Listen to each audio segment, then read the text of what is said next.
ওই কালো মানুষটা যদি মন খারাপ হয় মাঝে মধ্যে বেলালের ইতিহাস শুনবেন। বেলাল কিন্তু সাধারণ কোনো কালো ছিল না, হাফসি ছিল।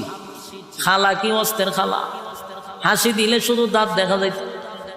বেলাল শুধু কালো ছিল না, চেহারার গঠনও সুন্দর ছিল না, ঠোঁটগুলা মোটা মোটা ছিল, তার মানে খুব কুৎসিত ছিল। কিন্তু সেই বেলালের কত দাম জাননি? নবী মেরাজে গিয়া কয়, বেলাল রে, আমি তোর পায়ের আওয়াজ জান্নাতে পাইছি। বেলালের এত দাম, এত দাম, এত দাম। যুবক ভাই, হাবশি বেলালের এত দাম, কিন্তু কালো ছিল, কালো ছিল।